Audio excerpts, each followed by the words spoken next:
रोने लगे और हाथ जोड़ करके कहते हैं मैया, अरे मैया कन्हैया की शिकायत क्या करूं नटखट की गगरिया फोड़ दी मेरी।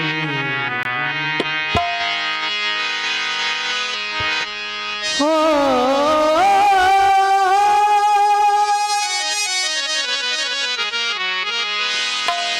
कि यशोदा मैया तोहरा कन्हैया, कि यशोदा मैया तोहरा कन्हैया फोड़ दे लग गरी मोर यशोदा मैया हो, यशोदा मैया हो तोहरा कन्हैया चीत जो, यशोदा मैया हो तोहरा कन्हैया चीत जो। यशोदा मैया तोहरा कन्हैया, यशोदा मैया तोहरा कन्हैया फोड़ दे लग गरी मोर यशोदा मैया हो तोहरा कन्हैया चीत जो, मैया हो तोहरा कन्हैया चीत जो।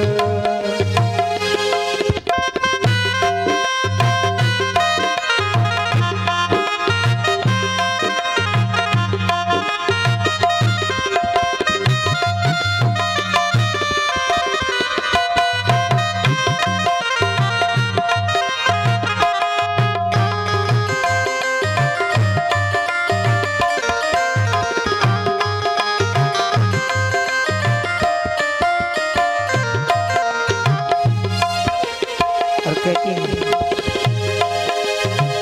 सहनी त सहनी दुखवा अब न सहत बा, रोज के मलाई मखन मोहन तोहर खटबा।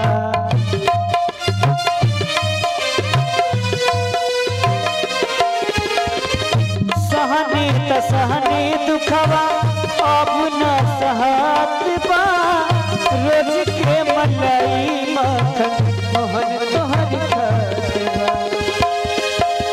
फोड़ दे लगा गरी बढ़ल परेशानी, फोड़ दे लगा गरी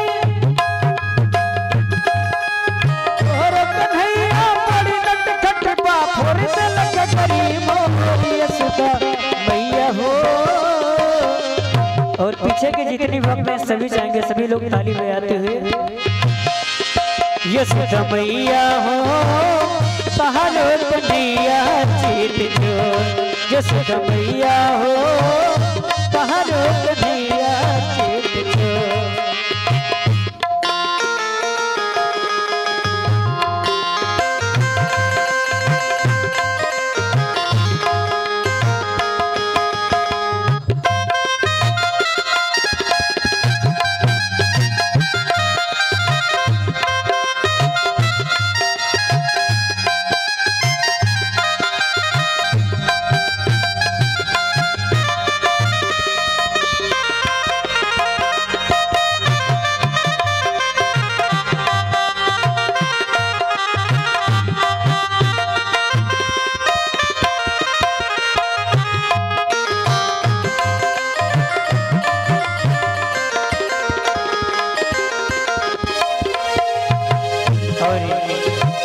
पानी भर गईल रहनी यमुना के नगारी, रोरिया चलाई मोहन और देर गोगरी।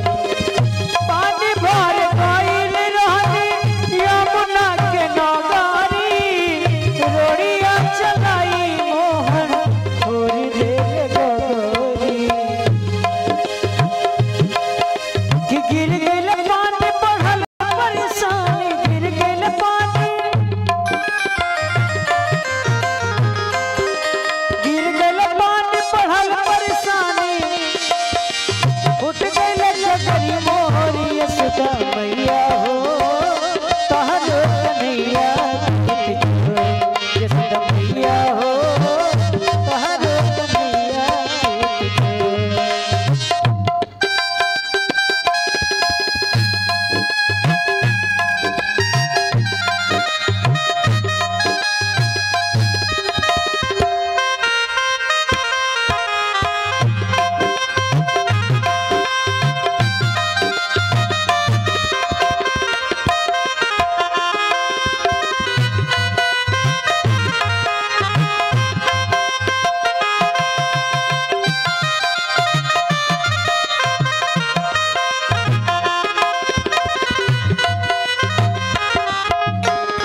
चो। बोल भक्तवत्सल भगवान की जय। अनेक प्रकार से जब गोपियों ने शिकायत किया